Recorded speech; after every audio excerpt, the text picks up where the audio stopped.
kita sebenarnya sedar atau tidak sedar, pejuang bahasa Melayu itu sendiri yang kadang-kadang menyebabkan bahasa Melayu kita ni sukar untuk dikembangkan. Kita ni tidak macam bahasa Indonesia tau. Kita ni kadang-kadang tu terlampau orang kata menekan tentang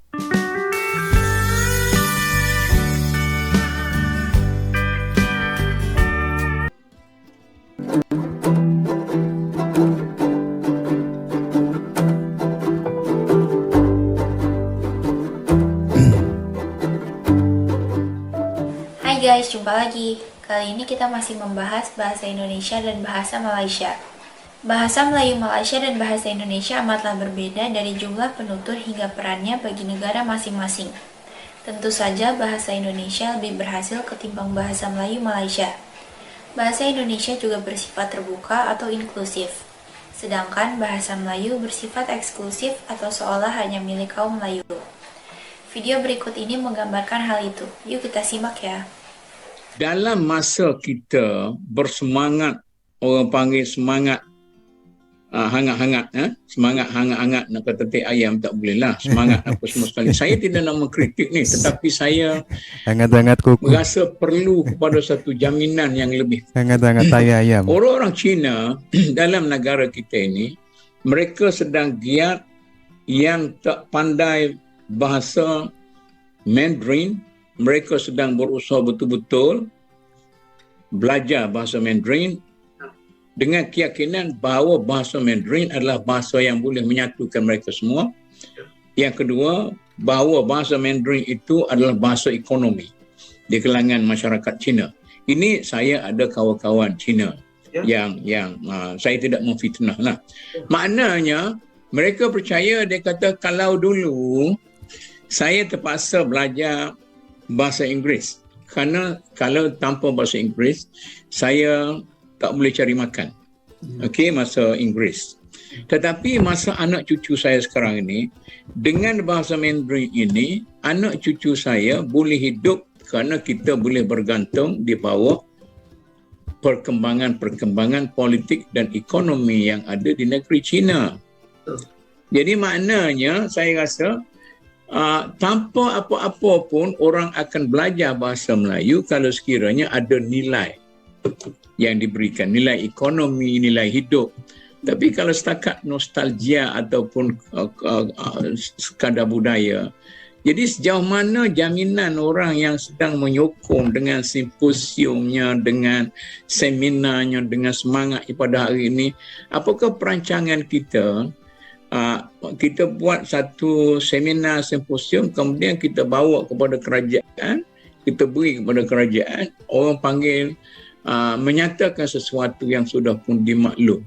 Ya, saya amat setuju tadi bila Datuk sebut bahawa orang Cina merasakan bahawa bahasa Mandarin itu ada nilai. Saya amat setuju. Sebab walaupun mereka kumpulan minoriti di Malaysia dan juga dalam masa yang sama mereka tidak mengharapkan bantuan kerajaan dan sebagainya, mereka yakin dengan bahasa mereka. Sebab katanya ada negara besar. Tapi Malaysia ini yang diperintahkan oleh orang Melayu, yang ada sejarah peradabannya, yang terbukti bahasa Melayu telah digunakan dalam perjanjian-perjanjian besar di atas peringkat antarabangsa. Kenapa mereka tak nanti? Saya nak tanya, siapa yang sebenarnya tidak menilai bahasa Melayu ini? Siapa yang sebenarnya yang tidak memberi penghormatan kepada bahasa Melayu ini? Siapa yang sebenarnya yang tidak memertabatkan bahasa Melayu ini? Minta maaf, saya bila bercakap tentang bahasa ni, terutama bahasa Melayu. Semangat, satu semangat. Tak apalah, nanti duduk di BP nanti. Yang keduanya, sebab saya melihat sekarang ini orang Melayu, ulama-ulama Melayu telah berjaya mengislamkan bahasa Melayu. Maksudnya membawa nilai-nilai Islam di dalam bahasa Melayu itu sehingga menjadikan bahasa Melayu itu jati diri mereka. Islam itu menjadi jati diri mereka melalui bahasa. Saya dah sebut lama kat sini. Misalnya perkataan adab, perkataan akhlak, perkataan adil, perkataan amanah. Semua ini adalah istilah-istilah yang diambil dari Al-Quran, yang bersifat maknawi, yang nak faham maknanya perlu dirujuk kepada Al-Quran dan hadis dan ulama-ulama yang muktabar untuk membicarakan tentang adab, akhlak dan sebagainya. Sebutlah siapa-siapa yang nak sebut akhlak ini tak dirujuk kepada rootnya, maka tidak akan bermakna. Orang Melayu akan tolak. Tetapi mudah-mudah hari ini kita ketepikan bahasa ini dan kita ambil bahasa Inggeris. Perkataan maklumat, kita gantikan dengan informasi. Perkataan pada saat itu jadikan momen dan sebagainya. So, siapa sebenarnya yang merendahkan nilai ini? Begitulah guys, sifat bahasa Melayu Malaysia yang terkesan hanya dimiliki oleh kaum Melayu. Hal itu karena bahasa Melayu juga dikaitkan dengan Islam. Jangan heran jika ada profesor Malaysia yang tampaknya lebih menyukai bahasa Indonesia. Yuk kita lanjut ya. Kebimbangan saya impetus. Oke teman-teman ya. Gelombang. Oke teman-teman ya, benar banget, benar sekali ya. Ketika kita berbicara, oke teman-teman ya, benar sekali. Ketika kita berbicara, oke teman-teman ya, benar sekali. Ketika kita berbicara bahasa Melayu di Malaysia, itu terkesan lebih dimiliki oleh orang Melayu. Dan makanya orang Malaysia itu enggan untuk belajar bahasa Melayu. Ya, ini yang saya dapat kesannya seperti itu teman-teman ya. Semangat mutakhir ini sifatnya sekali air bah, sekali pantai berubah. Nanti bersilih ganti Perdana Menterinya. Ya. Oh, okey. Gelombang ini akan juga hilang. adalah salah.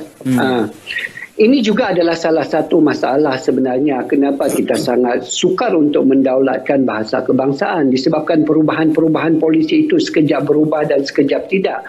Walau bagaimanapun, ini adalah perkara yang kita tidak boleh kawal lah kan, sebab pertukaran Perdana Menteri, bagaimana mereka berfikir dan menggubal polisi, orang kata that is beyond us lah. Macam kita tidak dapat kawal.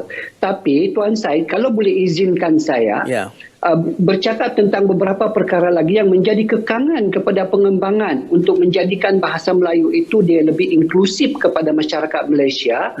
Maka kalau boleh izinkan saya, sebab saya sendiri merasainya. Yang pertama sekali, kita sebenarnya sedar atau tidak sedar, pejuang bahasa Melayu itu sendiri yang kadang-kadang menyebabkan bahasa Melayu kita ini sukar untuk dikembangkan. Kita kata bahasa kebangsaan dan sebagainya. Benar. Sebagai contohnya, saya bagi tahu kita tahu bahawa di Malaysia kita ni adalah berbilang kaum dan juga berbilang agama. Tapi sedar atau tidak, kadang-kadang apabila kita mempromosikan bahasa Melayu, kita agak mengaitkannya dengan Islam tu. Ya betul, saya kata bahawa tapi pada agama, saya bahasa ya. ini tidak ada agama, tidak ada agama. Jadi kita bercakap tentang bahasa Melayu, dia adalah bahasa sepunya bagi semua komuniti. Dalam kita punya bahasa, dalam sastra pun, sastra Melayu, bila dalam sastra Melayu, Dewan Bahasa sendiri telah pun menentukan bahawa ini adalah kriteria-kriteria yang kita anggap sebagai sastra Melayu. Dan dia bukan hanya melihat kepada bahasanya, kepada mediumnya, tetapi juga kepada kandungannya.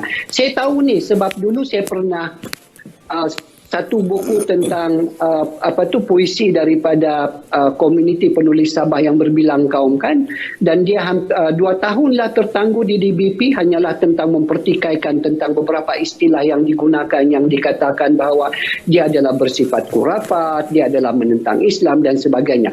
Kalau kita kata bahawa bahasa Melayu ini hanyalah untuk milik dan nuansanya adalah Islam, itu yang kita kata penolakan nanti akan juga berlaku kan, itu yang pertama.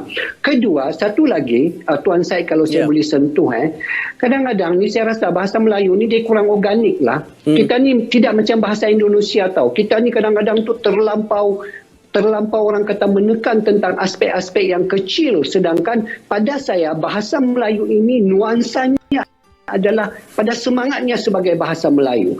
Perkataan-perkataan spesifik tertentu itu tidak semestinya, sebab itu berubah, mana-mana bahasa pun dia sentiasa berubah.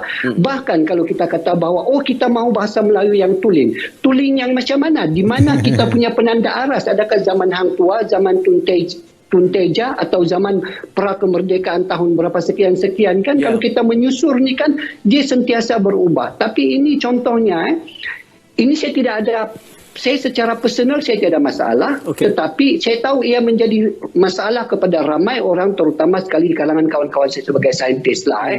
Bila melihat kepada penulisan dalam bahasa Melayu, dari dan daripada pun menjadi satu isu besar, ialah dan adalah pun menjadi satu isu besar. Demi untuk penggunaan macam tu yang telah pun membumi menjadi organik bertahun-tahun, tiba-tiba semua tidak ni kan.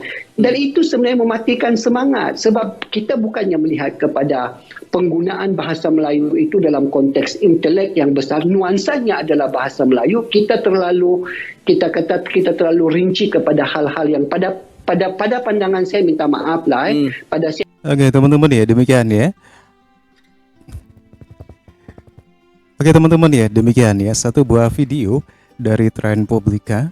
Memang benar ya, bahasa Melayu di Malaysia sebagai bahasa negara itu memang terkesan dimiliki oleh orang Melayu saja. Hal ini karena Profesor Malaysia sendiri yang selalu mengaitkan bahasa itu dengan agama. Dan inilah yang bisa jadi menyebabkan kaum-kaum non-Melayu yang ada di Malaysia itu enggan untuk mempelajari bahasa Melayu sebagai bahasa negara Malaysia ataupun bahasa nasional, terutama Cina, India, dan lain-lain. Oke teman-teman ya, demikian satu ulasan video. Dan menurut teman-teman gimana? Jelas ini berbeda dengan bahasa Indonesia. Baik Cina, baik itu India, semuanya bisa berbahasa Indonesia. Bahasa itu harus universal, ya, tidak seperti bahasa Melayu di Malaysia. Silakan teman-teman bisa berkomentar. Terima kasih, sampai jumpa lagi di video berikutnya. Wassalamualaikum warahmatullahi wabarakatuh.